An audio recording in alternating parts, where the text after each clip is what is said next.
मन अधिनायक जय हे भारत भाग्य विधाता। पंजाब सिंध गुजरात मराठा द्राविड उत्कल गंगा। विंध्य हिमाचल यमुना गंगा उच्चल जलधि तरंगा। तव शुभ नामे जागे तव शुभ आशीष मांगे। गाहे तव जय गाथा जन गण मंगलदायक जय हे भारत भाग्य विधाता। जय हे जय हे जय हे जय जय जय जय हे।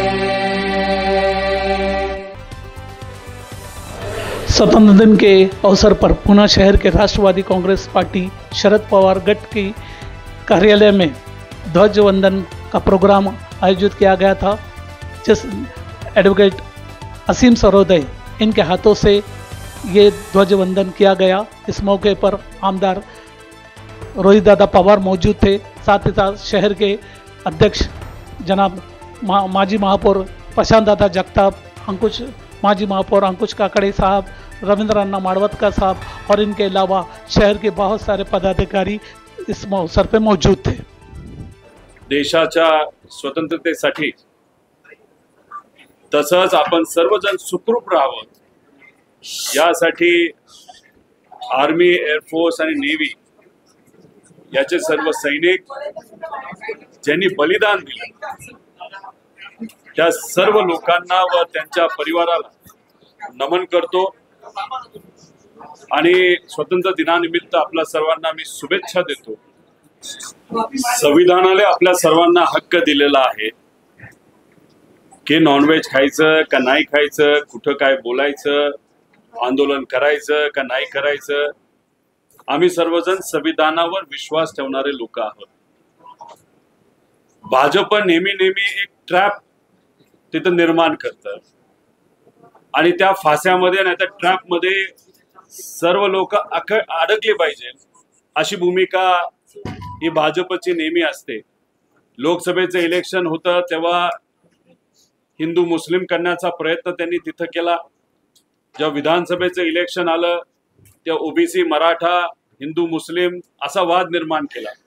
आता मुंबईचं इलेक्शन आहे म्हणून मराठी अमराठी त्याच्याच बरोबर कबूतर प्रेमी आणि कबूतर न प्रेमी आणि आता नवीन वाद निर्माण केलाय मांसाहारी विरुद्ध शाकाहारी। म्हणजे भाजपला काय पाहिजे की लोकांनी फक्त याच चर्चेत गुंतून पडलं पाहिजे। अरे तू नॉनव्हेज खातो का, नाही खात का, आज खाणारे का, नाही खाणारे का। अरे याच्यापेक्षा शेतकरी जे आत्महत्या करतायत, युवा आत्महत्या करतायत, बेरोजगारी मोठ्या प्रमाणात वाढलेली आहे। आमच्या माता भगिनी कुठलीही जातीची असू नाही तर धर्माची असू तिच्यावर आज जे अत्याचार केले जातात त्याच्यावर आज कुणीच बोलायला तयार नाही आणि भाजपला सुद्धा आणि या सरकारला सुद्धा त्या बाबतीत बोलायचं नाही।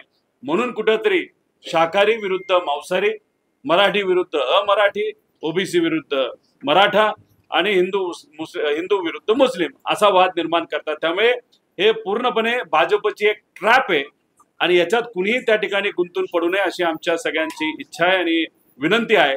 अजितदादांनी स्टेटमेंट दिलं, अजितदादांनी मीडिया समोर स्टेटमेंट दिलं, त्यांचं अभिनंदन आम्ही करतो। पण स्टेटमेंट देऊन होत नसतं। तुम्ही पदावर आहात, तुम्ही उपमुख्यमंत्री आहात, फायनान्स मिनिस्टर आहात, तुमच्याकडे अनेक मंत्री आहेत। तुम्ही या सर्व ताकदीच्या माध्यमातून हे जे द्वेष आणि विष जे पेरण्याचा प्रयत्न तुमचे मित्र पक्ष करत आहेत त्याच्या विरोधात तुम्ही उभं राहिलं पाहिजे आणि चव्हाण साहेबांच्या समाधीला जाऊन तिथे नतमस्तक आपण सर्वजण होतो, त्यांचं नाव आपण वापरलो, पण खऱ्या अर्थाने तुमचा पक्ष त्या विचारांची चालतोय का हे कुठेतरी सांगण्याची वेळ खऱ्या अर्थाने आज आलेली आहे। अजितदादा हे खमके नेतृत्व आहे। विचार सोडून भाजप बरोबर ते आज तिथे गेल्यामुळे आम्ही त्यांच्याबरोबर राहू शकत नाही। पण तुमचं नाव जर एक खमके नेतृत्व म्हणून असेल, प्रशासनावर तुमची पकड आहे, मग आता हे जे काही मुद्दे प्रशासनाच्या माध्यमातून पुढे आणले जातात प्रशासनाला खडसावून तुम्ही सांगितलं पाहिजे। त्याच्याच बरोबर त्यांच्या पक्षामध्ये आमदार आणि ते स्वतः तिथं एकत्रित आहे असं आपल्याला दिसतं. पण त्यांचा पक्ष खरंच त्यांच्या हातामध्ये राहिलाय का?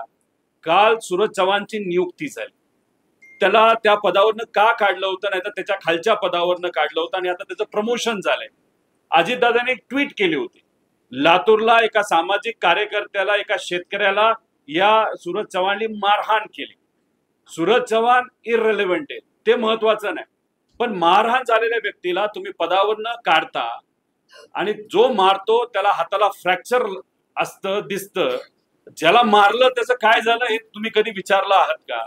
आणि फ्रॅक्चर वाढायच्या आधीच त्याचं प्रमोशन तुम्ही तिथं करता.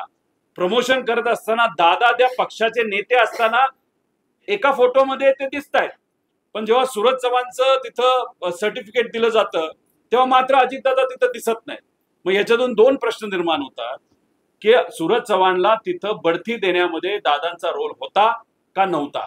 आणि जेव्हा सूरज चव्हाणनी मारहाण केली एका शेतकऱ्याची आणि सामाजिक कार्यकर्त्याची, तेव्हा अजितदादांनी जे ट्विट केलं होतं त्याचं स्वागत सगळ्यांनी केलं. मग ते ट्विट खोटं होतं का? आणि आता तुम्ही भूमिका बदलत आहात का?